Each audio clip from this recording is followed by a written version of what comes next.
감사합니다.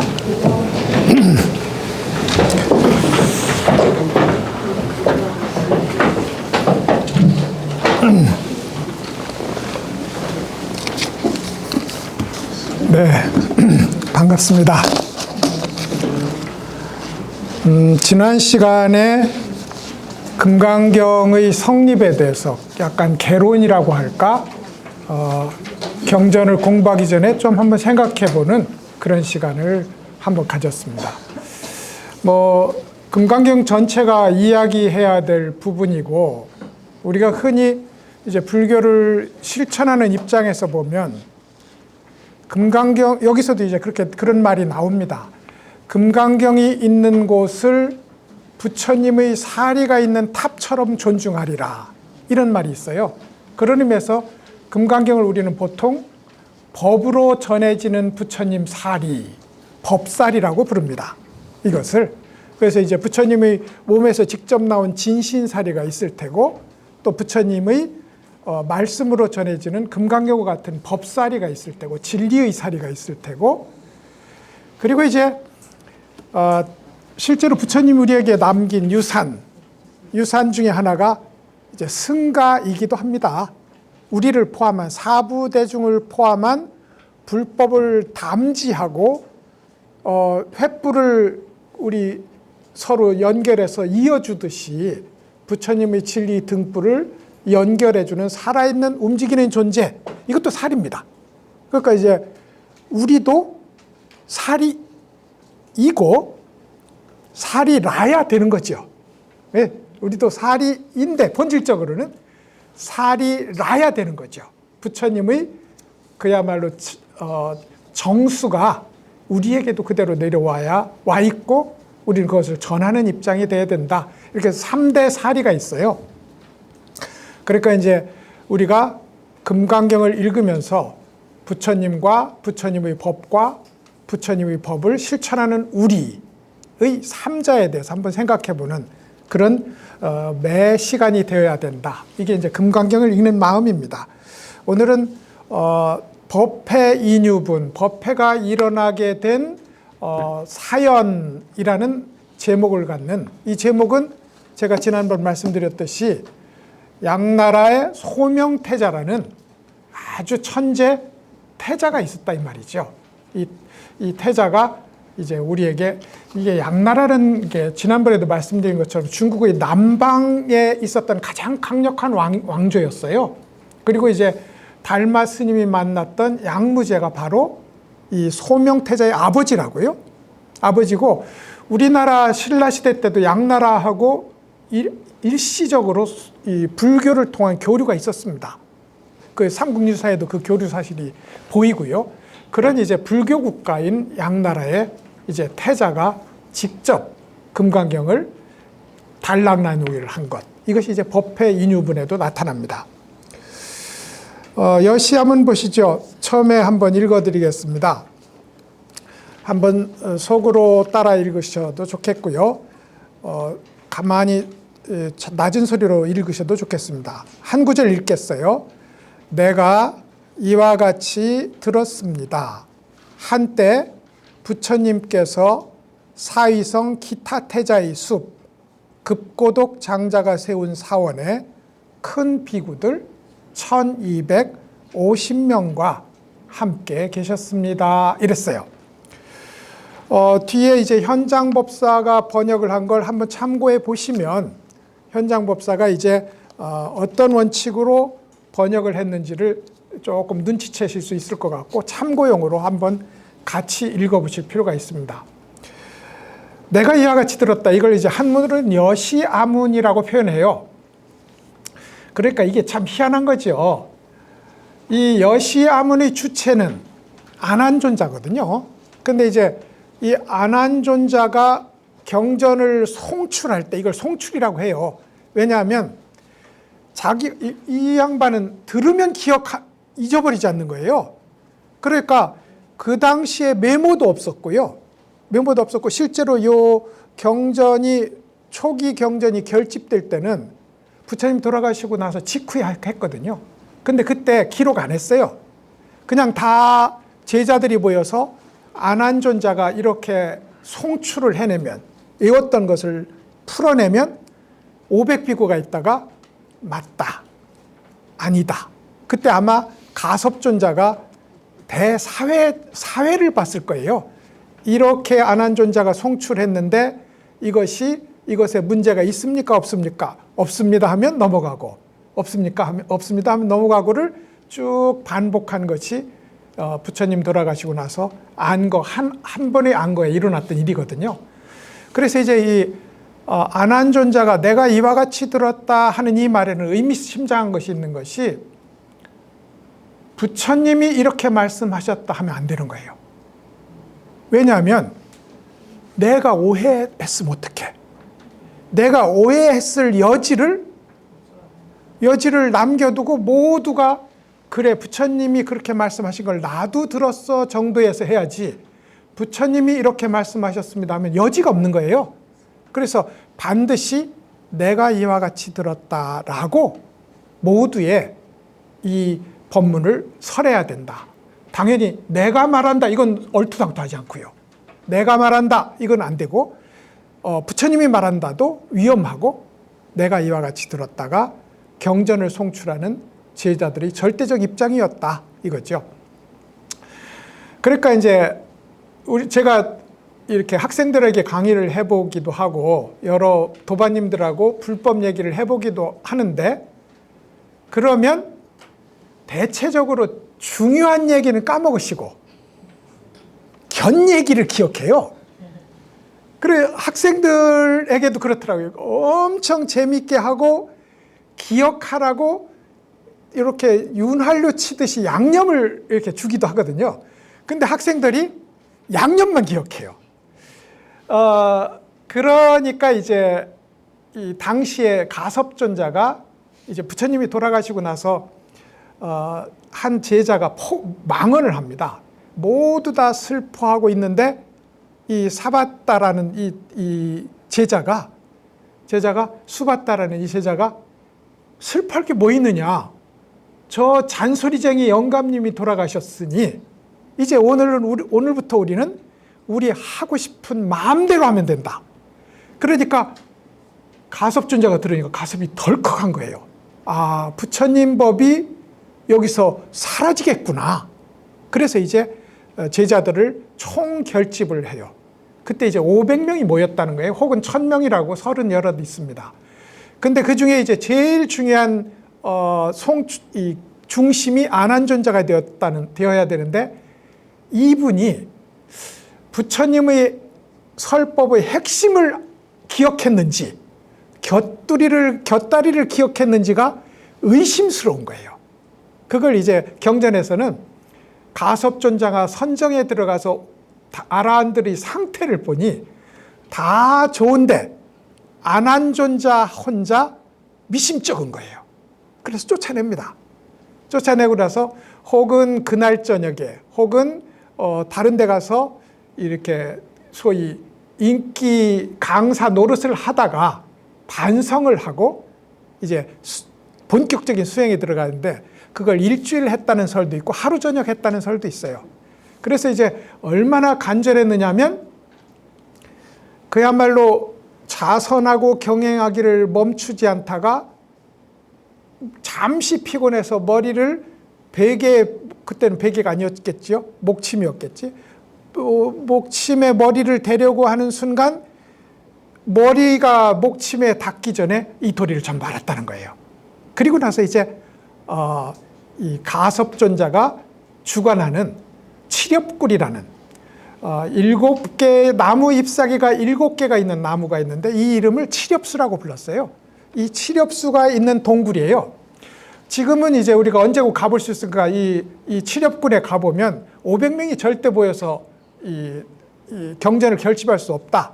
그래서 이제 그 시기에 나온 얘기가 실제로 현장법사 갔을 때도 그렇고 법현 스님이 갔을 때도 그랬고 그때도 500명이 못 들어가는 공간이었어요. 왜 그랬느냐?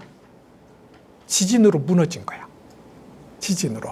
그래서 이제 칠엽굴에 이렇게 안한존자가 들어가서 그때부터 이제 송출을 이 경전 들은 내용을 송출을 합니다. 이게 이제 여시아문으로 시작되는 경전이에요. 안한존자는 부처님의 사촌이었고 부처님의 아버지가 정반왕 이게 있잖아요. 한문으로 보면 깨끗한 밥 임금님입니다. 그 동생이 백반왕이었어요. 백반은 여러분이 알고 있는 그 백반입니다. 백반 정식의 백반입니다. 흰쌀밥 왕입니다. 왜 이런 이름이 붙었는고 하니 요 시기에 쌀 농사가 이 지역에서 막 발전을 하기 시작하고 이게 부족 국가의 시대였거든요. 근데 이 시기에 엄청난 이 소위 재부가 쌓이기 시작합니다. 쌀 때문에. 작게는 가필라국이었고 크게는 가필라국을 안고 있는 코살라국이라는 큰 왕국이 이제 나중에 왕국이죠. 쌀로 부유해진 나라이기도 합니다. 그래서 이제 백반왕이라는 이의 이제 아들로서 부처님의 사촌이었다 이 말이죠. 이분이 이제 출가를 하면서 그렇게 총명하고 잘생긴 이가 이제 부처님의 계승자가 되었던 이제 그런 이야기를 여시아문과 관련해서 우리는 늘 합니다. 한때 2024년 9월 11일에 이렇게 하지 아니하고 한때 이건 이제 경전을 말한 사람 굉장히 중요한 얘기라고 생각을 해요. 왜냐하면 부처님이 설법할 인연이 있는 그때라는 뜻을 갖거든요. 어느 정해진 시기가 아니라 한때에. 이래서 이렇습니다. 한때에 부처님이 사위국에서 여대 비구 중 비구들과 함께 큰 비구들과 함께 1200명과 함께 계셨습니다 하는 요 얘기를 가지고 여시아문으로 시작하면 6가지로 나눌 수 있어요. 이걸 6가지의 경전 원칙이라고 부릅니다. 경전 기술에는 꼭 이 원칙이 들어가야 된다 이 말이죠. 그래서 여시아문 이렇게 이제 보셨고요. 부처님께서 이 말입니다. 당연히 이제 그때 부처님이 설법하신 내용을 하니까요. 부처님께서를 우리가 6개의 번역본을 보면 구마라집 스님은 불이라고 번역하셨고 다른 스님들은 다른 방식으로 다 번역하셨어요. 근데 그 발음이 불이라고 부르는데 이게 우리말에 불로 들리지 실제는 붓이었어요. 붓 혹은 밭이었어요. 그래서 발음이 다 같은 계열입니다. 밭, 바가반, 바가밭 이게. 그래서 이제 번역이 모든 번역자가 다른데 이걸 가지고 제가 언제 논문을 보다 보니 구마라집의 번역이 발음부터 잘못되었다고 주장하는 사람이 있습니다. 근데 그렇지 않고요. 그때 발음으로 최고 근접한 발음이고 더 재밌는 건 부처님을 드러내기 위해서 만든 글자다. 이 글자가 부처님이라는 존재를 번역해서 옮기기 위해서 만들어진 글자다. 이렇게 생각하면 우리에게 이제 인연이 깊은 글자이기도 합니다. 부처님께서 사위국에서 이랬어요. 사위국은 원래 도시 이름입니다. 그래서 사위성이라고 불러요. 발음으로는 뭐 스라와스티 혹은 스라바스티라고 부르고 사위, 신라벌 혹은 설아벌이라고도 부릅니다. 그 설아벌이 경주 설아벌의 한자와 동일해요. 그래서 어떤 이는 경주 설아벌이라는 도시 이름이 금강경에서 이야기하고 있는 사위성 신라벌을 갖다 그대로 옮긴 것이다 하고 주장하는 학자도 있습니다. 근데 사실 이 부분은 이렇게 말하면 국어 연구하는 사람들이 가만 안 있거든요. 왜냐하면 설아벌이 세벌이 되고 세벌이 서울이 돼요. 그러니까 경주 설아벌이 오늘날 서울하고 같은 뜻이에요. 근데 그 설아벌에서 서울까지 되는 이 과정을 향찰로 다 정리해 놨거든요. 정리해 놨는데 여기다 갑자기 대고서 이거는 금강경에 나오는 그 설아벌이다 해버리면 국어학자들이 아마 이제 근데 저는 이제 설아벌일 수도 있다 이렇게 생각합니다. 왜냐하면 워낙 신라를 인도로 바꾸고자 하는 의지가 강력했어요. 그냥 신라 땅을 부처님 나라로 바꾸려고 하는 의지가 강력했기 때문에 가능한 얘기지만 어찌됐든 그 글자는 동일해요. 사위성입니다. 서라벌인데 여기서 부처님이 25년 설법을 합니다. 실제로는 부처님 설법에 남방불교의 기준으로 보면 부처님 설법의 거의 10분의 8 정도가 여기에서 설법한 것을 기록한 것으로 돼 있기도 합니다. 25년이나 계셨으니까요. 그래서 가장 오래 계셨던 나라가 이 사위국인데 이 사위국이 어디였냐면 코살라라는 나라가 있었어요. 이 코살라라는 나라의 최초의 수도가 사위국이었습니다. 마찬가지로 이 나라를 풍덕성이라고 불렀는데 물질이 풍부하고 사람 인심이 좋은 곳이라는 뜻을 갖습니다. 당연히 그렇죠. 물질이 풍부하면 인심이 좋지요. 인심이 좋죠. 왜 물질이 풍부하고 인심이 좋았느냐? 아까 말한 쌀 농사를 최초로 이제 성공을 해서 그야말로 부유함이 막 극치에 달하던 그 나라가 코살라였거든요. 이 부처님 나라는 그 경계 안에 있었고요. 안에 있었고. 그리고 이제 철기로 막 들어가는 그런 이제 문명이 극도로 발전하는 시기라서 이 나라를 풍덕성, 풍요하고도 인심 좋은 나라라고도 불렀습니다. 이게 이제 사위국이죠. 부처님께서 이제 25년 설법하신 그런 나라입니다. 거기서 기수급 고독원이라는 사위성 기타태자의 숲 급고독 장자가 세운 사원입니다. 당시 인도에는 두 개의 강대국이 있었어요. 마가다국이라는 나라하고 코살라국이라는 나라가 있었고 이 마가다국과 코살라국 사이에는 국혼 관계가 있었습니다. 그러니까 이제 마가다국의 왕이 누구였냐면 빈비사라 왕인데 어떤 이냐면 여러분도 알아요. 부처님이 막 출가해서 이제 부처가 될 거라고 이 삶의 고통을 모두 해소할 거라고 열심히 수행을 하는데 그 워낙 태어나기를 그야말로 최고의 용모로 태어나셨고 수행을 하다 보니까 빈비사라 왕이 이 태자를 보게 됩니다. 너무 위대한 거예요. 딱 보니 전륜성왕, 통일 왕조를 이룰 위대한 인물인 거예요. 그래서 내가 이 나라의 절반을 쪼개서 당신에게 드릴 테니 당신과 내가 이 인도 최대의 강국인 이 나라를 공동 통치합시다. 이렇게 제안한 이가 바로 마가다국의 빈비사라 왕이었어요. 그러니까 이제 우리도 어릴 때는 잘 생각이 안 나는 거예요. 이미 가필라국의 왕자인데 가필라국의 왕자를 버리고 출가했는데 뭐하러 국가를 다스리겠어 했는데 국가의 크기가 다른 거예요. 가필라국은 부산만 하고 이 마가다국은 대한민국을 몇 개 합한 큰 범위를 갖고 있었단 말이죠. 그래서 이제 전혀 다른 얘기라고요. 그래서 이제 그 마가다국과 국헌 관계에 있었는데 빈비사랑이 그러다 보니 부처님이 아닙니다. 저는 모든 번뇌를 해소하려고 왕자의 신분을 버리고 출가를 했습니다. 그러자 이렇게 말해요. 당신이 만약에 완전한 깨달음을 성취하시면 제일 먼저 저에게 오셔서 법을 펼쳐 주셔야 됩니다. 그걸 약속을 했어요.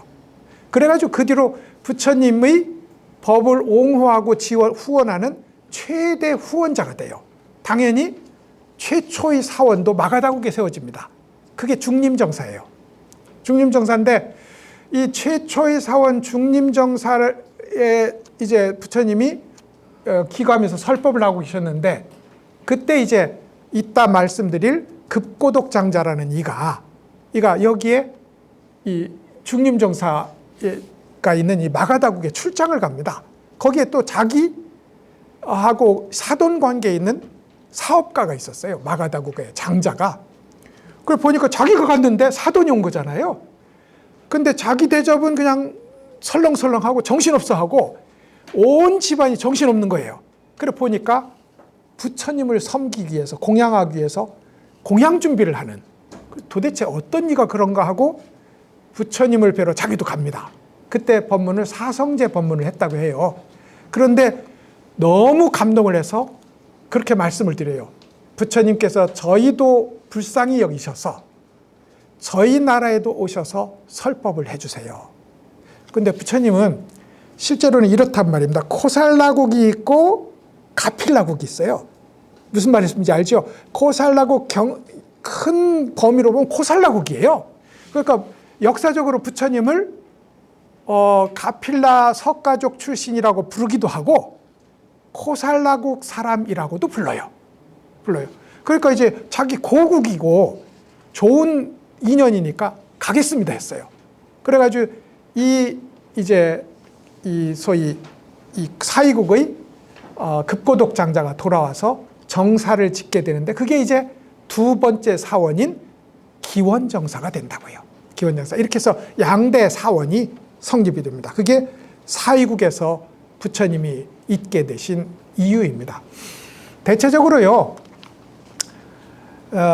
이 기원정사잖아요. 그러면 중림정사이고 원래 정원이 먼저 있었어요.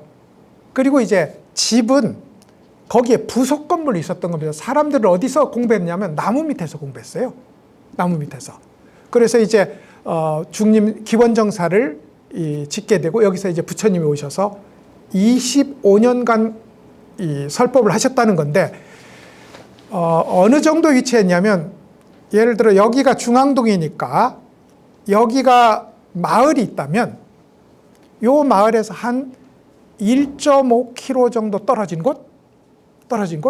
그래야 우리들이 설법을 들으러 가려고 해도 부처님 설법 들으러 가자 하고 갈 수가 있고 또 부처님 제자들은 식사 공양을 하시려면 걸식을 해야 되는데 너무 멀면 곤란한 거예요. 그러니까 딱 아침에 나와서 걸식을 해서 돌아가서 공양을 드실 정도의 거리라 해야 됩니다. 그래서 그게 1.5km, 2km 정도의 거리를 두고 부처님의 수행처가 세워졌다. 이게 이제 기록에 남아있는 얘기이기도 합니다. 사이국에서 이랬어요. 기타 태자의 숲 급고독 장자가 세운, 이건 이제 우리가 익숙한 거잖아요.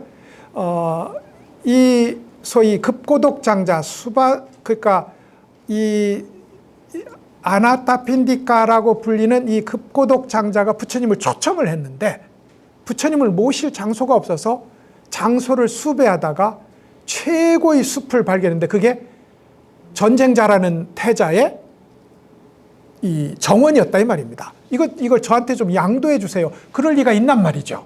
왜냐하면 이미 태자인데 그것도 강대국의 태자인데 못 주겠다. 그러다가 하도 이 간절히 구하니까 몰라 황금이라도 거기다 깔면 그래서 이제 황금을 막 깔았다는 겁니다. 제가 이전에 서유기 얘기하다가 거기 가서 땅을 파면 가끔 금 조각이 나온다. 이때 수보 이 아나타핀디카가 깔아놓은 금이 남아있던 거다. 이렇게 이제 서유기에서는 해석하기도 한다고요. 그래서 이제 그렇게 금을 깔아가자 태자가 깜짝 놀란 거예요. 그래서 이제 무슨 일이냐? 그러니까 이런 훌륭한 깨달은 분이 계시고 우리 이 땅에 모셔서 설법을 듣고자 한다. 그러자 기타 태자가 땅을 무상으로 제공하고 다만 요 정도는 내가 모시는 걸로 하자. 그래가지고 이제 거기에 기타, 이게 기수고요. 기타 태자의 숲이라는 뜻이에요. 기수니까요. 급고독은 아나타핀디카, 이게 별명이거든요. 아나타핀디카가 수다타 장자라는 사람의 별명이에요. 왜냐하면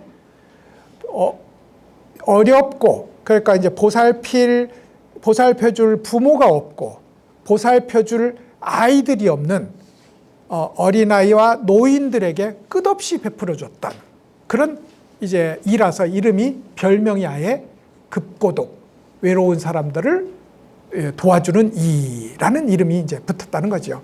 그래서 이제 이게 기원정사 혹은 기수급 고독원 고독이라고 불렀습니다. 급이라는 게 공급한다는 급자예요.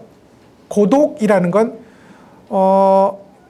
부모가 없는 고아를 고라고 부르고요. 독은 보살펴줄 아들, 딸이 없는 걸 독이라고 부릅니다.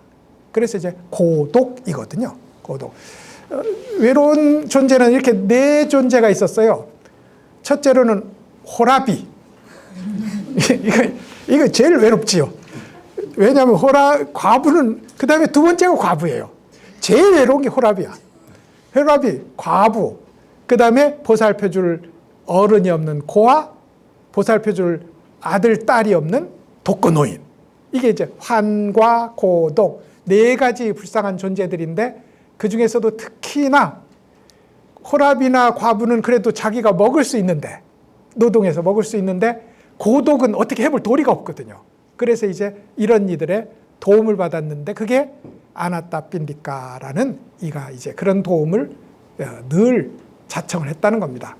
나중에 부처님께 그야말로 전력을 기울여서 황금을 닦을 의도를 내비치면서까지 이 위대한 정사를 만들었는데, 최초의 사원을, 두 번째 사원을 만들었는데, 이 두 번째 사원을 만들고 하도 퍼주다 보니까 망해요. 이 아나타 핀디카가 망해요. 그런데 그 사람한테 도움을 받은 사람이 너무 많은 거야. 그러니까 망하려고 하면 여기 와서 이렇게 도와주고, 저게 망할 수가 없었어요. 이가. 그래서 만년에는 이 기원정사에서 자기도 묵어요. 묵기도 하는데 최후의 마지막까지 부처님을 위해서 모든 걸 뒷바라지하다가 마지막 돌아가시기 직전에 깨닫습니다. 사리불이라는 부처님의 최고 제자가 있었거든요. 그이가 가서 이분에게 설법을 하고 설법에 눈을 뜨고 웃으면서 열반을 하는 그런 미담의 주인공이기도 합니다. 그래서 기수, 급고독, 이걸 합쳐서 기원정사라고 불렀습니다. 기원정사. 급고독 장자가 세운 사원에 큰 비구들 1200명과 함께 계셨습니다. 이랬어요. 제가 이 노트에 써놨거든요. 왜 1200명인고, 이게 그냥 단순히 내려진 기준은 아니고요. 여러 가지 설이 있어요. 근데 남전불교에도 1200명이라고 보고요. 북전불교에서도, 그러니까 이제 남방, 우리가 소승불교라는 거 부르는 그쪽에서도 당시 대중들이 1250명이 있었다고 봤고요. 우리 북쪽으로 온 불교의 가르침에도 1250명이 있었다고 합니다. 남전불교, 북전불교라고 부르는 양쪽에서. 그러니까 근거가 있는 이 숫자예요. 그 중에 제일 큰 덩어리가 부처님이, 실제로는 자세히 계산해 보면 이런 거예요. 부처님이 처음에 막 깨달음을 성취하시고 나서 설법을, 자기를 도와주던, 자기를 따르는 5명의 제자들에게 설법을 하러 갑니다. 그러니까 5명이 이제 버티는 거죠.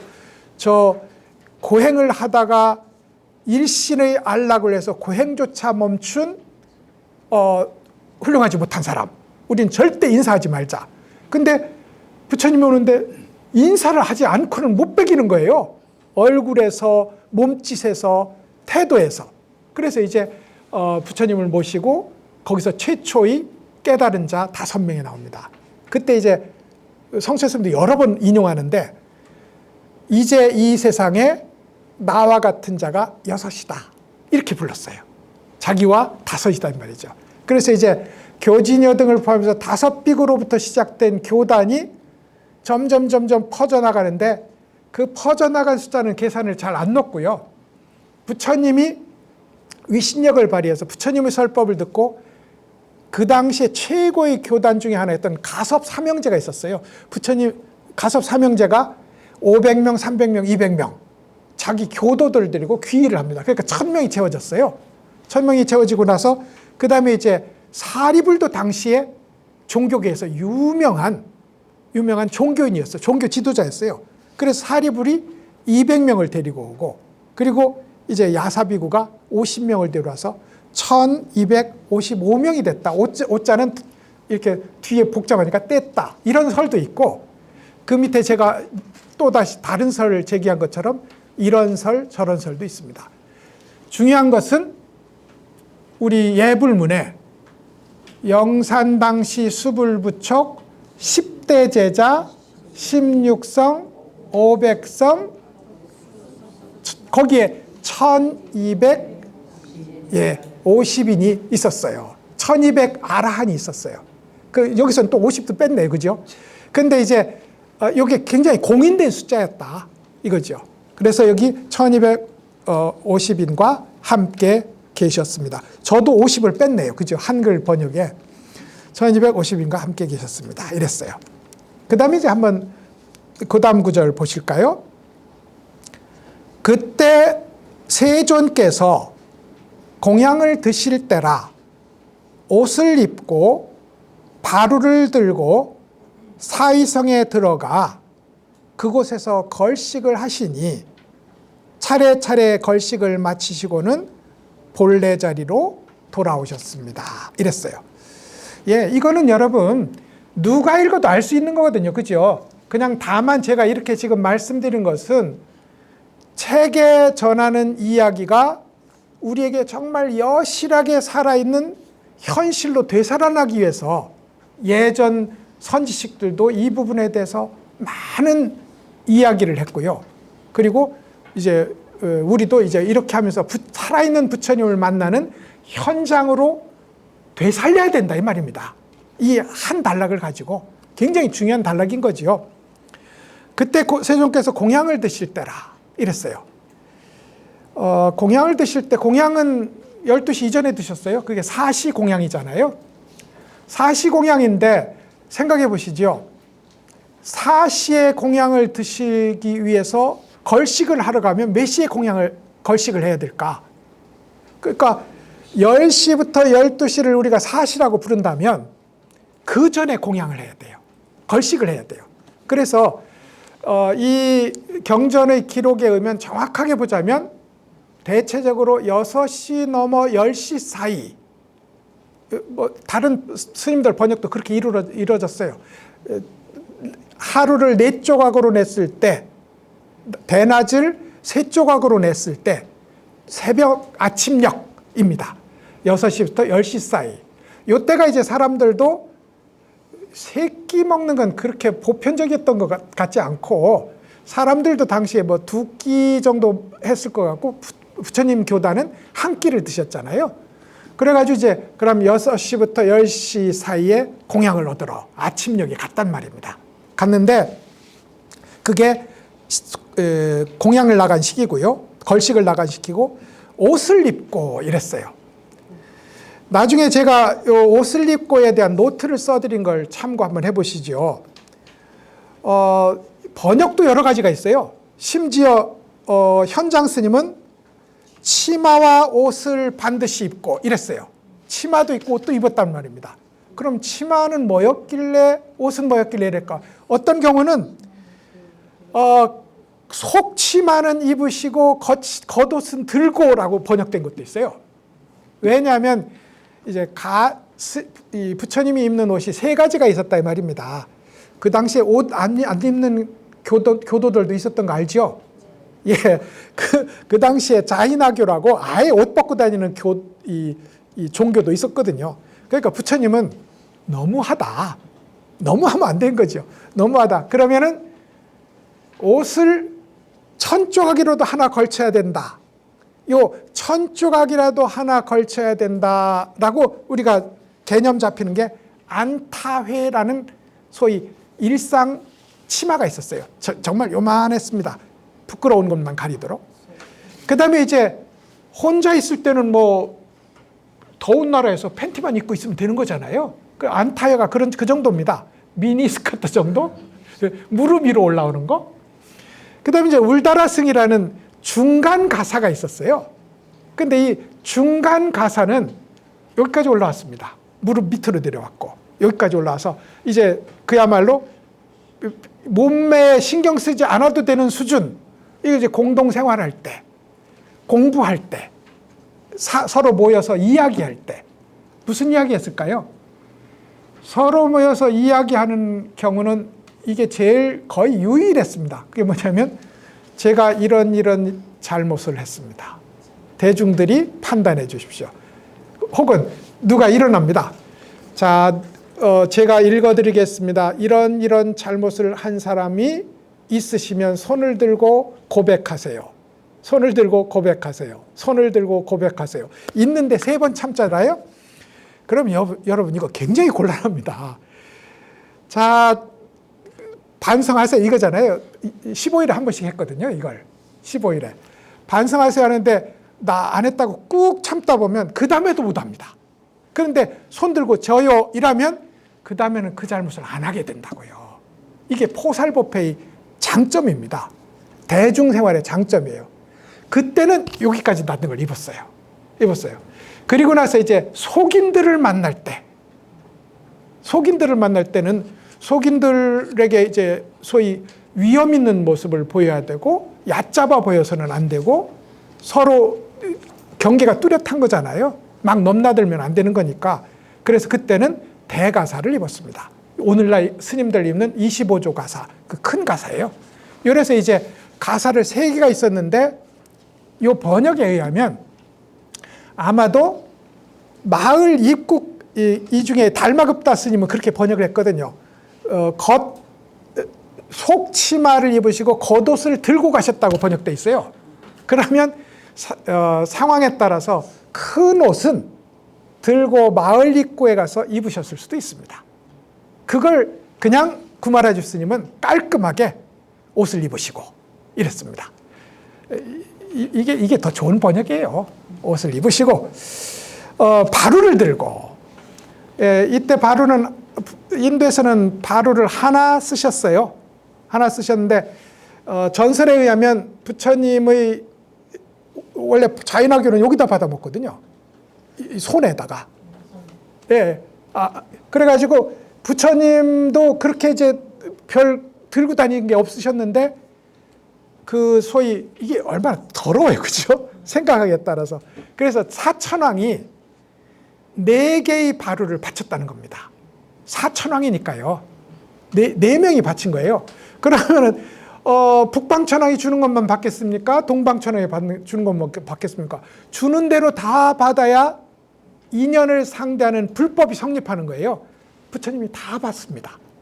근데 4개를 들고 다니는 수는 없는 거거든요. 그래서 부처님이 4개를 하나로 합칩니다.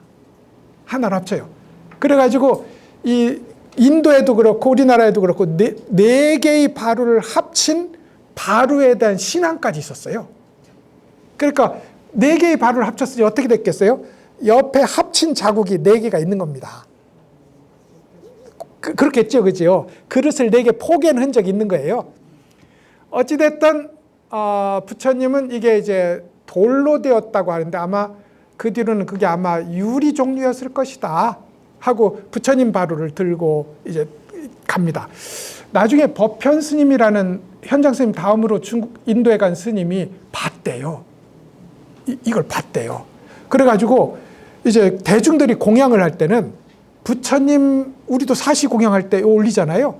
부처님 맞이는 그 바루를 꺼내서 했다는 겁니다. 대중들은 이제 대중들이 걸식을 해와서 부처님께 공양을 올리잖아요. 부처님께 공양을 올리는데 그 바루에 했다는 거예요. 사천왕이 올린 바루에. 그런데 재밌는 건 가난한 사람이 정성을 다해서 올리면 꽃 한 송이가 천송이 만송이가 되고 부자가 올리면 쌀을 한 섬, 2섬, 한 섬이면 옛날에 10말, 지금 나중에는 20말까지 가잖아요. 한 10말, 20말, 30말을 거기다 드려도 안 찬다는 거예요. 안 찬다는 거예요. 부자는 하여간 곤란한 거야. 그런 걸 법현 스님이 직접 봤다는 기록이 지금도 전하거든요. 그래서 이제 바루를 들고 이 모습을 상상해 달라는 거예요. 왜냐하면 이제부터 부처님이 입으로 하신 말씀을 아난이 다시 재전달하는 걸 우리가 귀로 듣고 부처님의 마음을 만나야 되잖아요. 근데 이건 영화 보듯이 직접인 거예요. 부처님의 모습을 직접 내 눈으로 보는 거니까 이 부분을 꼭 상기해 달라는 겁니다. 부처님다운 모습을 그래서 탁 바루를 드시고 사위성에 들어가, 사위성은 설명드렸죠. 그곳에서 걸식을 하셨습니다. 걸식까지만 하고 쉬겠습니다. 걸식을 하셨어요. 비구라는 이름이 걸식하는 수행자라는 뜻이 있다. 이게 제일 커요. 비구가. 중국에서는 사주팔자 관상이 있잖아요. 사주팔자 관상이 있는데 잘 못 먹을 상이 있어요. 밥도 제대로 못 빌어먹을 상. 이걸 관상 용어가 있어요. 스님 관상이라고 부릅니다. 스님 관상이라고 불러요. 왜냐하면 중국에서도 걸식 말고 농사도 짓고 했거든요. 그럼에도 스님들은 걸식하는 것을 기본적으로 미덕으로 여겼거든요. 우리나라에서도 걸식할 때 공부가 제일 잘 됐대요. 스님들도 잘 됐겠지. 또 가만히 앉아있으면 자기가 훌륭한데 걸식 가면 거지잖아. 거지할 때가 불법에 제일 근접하다고요. 나를 내려놓는 수준이. 그래서 이제 걸식을 하셨다는데 7집을 했다는 겁니다. 7집을 했는데 이 집에 물론 가면 안 돼. 임산부 있는 집을 가지 마라. 우리도 그랬지만 임산부 있으면 표시해 놨어요. 이 집 임산부 있음, 아기 낳음 표시에 금줄을 쳐놨다 이 말입니다. 팔이 있는 집 가지 마라. 왜냐하면 그 집 가서 잘못 먹으면 부처님도 마지막 최후의 공양은 식중독일 가능성이 높으시거든요. 그래서 이제 팔이 있는 집 가지 마라. 개 있는 집 가지 마라. 물린다. 왜냐하면 물리면 미운 마음 들 거 아닙니까? 그래서 말썽의 소지를 없애고 이런 집들은 피해서 7집을 가라. 그래가지고 이제 예전에 가섭은 가난한 집만 가고 아나는 부잣집만 갔대잖아요. 왜냐하면 아나는 가난한 집에 가서 나까지 달라고 하면 불쌍하다. 그래서 부잣집 넘치는 음식 내가 받아먹는 게 훨씬 좋다. 가섭존자는 가난한 사람들은 보시를 안 했기 때문에 가난하니 내가 복을 일구는 밭이 되어서, 그래서 스님들과 부처님은 복을 일구는 밭이에요. 우리가 거기 가서 농사 짓는 거야. 우리가 거기다. 그래서 이제 복을 일구는 밭이니 내가 이들을 위해서 밭이 되리라. 근데 이제 부처님은 그러면 안 된다는 겁니다. 그냥 7집이라 해야 돼. 그래서 부처님이 어느 시기에 부처님이 공양을 하실 거 아닙니까? 부처님이 가셨는데 이 마을에 축제가 있었습니다. 제가 예전에 어디 선방에서, 절에서 하는 선방에서 그때는 모였다 하면 50명, 60명이 모일 때입니다. 그때 왜 우리 또 많이 모였잖아요. 그래서 50명쯤 되는 참선 그룹이 있었는데 제가 가보니까 저 혼자예요. 그래가지고 이 사람들이 참선을 안 하고 어디 가셨지? 하고 저 혼자 한 시간을 앉아있다 보니까 사람들이 하나씩 들어오더니 교수님 주현미 왔는데 안 갔습니까? 제가 아주 저를 엄청 미워했어요. 그런데 이제 딱 그 일이 일어난 거예요. 부처님이 걸식을 하러 가셨는데 그 동네가 주현미가 온 겁니다. 축제가 일어난 거야. 그러니까 사람들이 집이 없어요. 첫 번째 집, 두 번째 집, 7번째 집까지 부처님이 공양을 한 톨도 못 오신 거예요. 그래가지고 이제 돌아오는데 그때 축제가 끝나서 부처님 지금 오시면 제가 챙겨드릴 수 있는데요 하고 이제 부처님을 신앙하는 이들이 말을 합니다. 아니 7집을 갔는데 7집에서 공양을 못 얻었으면 공양을 못 얻는 인연이 곧 나의 인연이니까 이것은 안 먹는 것이 공양이다. 이게 이제 부처님 법이에요. 이것은 안 먹는 것이 공양이다. 못 얻었으면 안 먹으면 된다. 이거죠. 그래서 이제 걸식을 하셨습니다. 차례대로 걸식을 마치시고까지 했습니다. 자, 5분만 정각까지 쉬시죠. 예, 쉬도록 하겠습니다.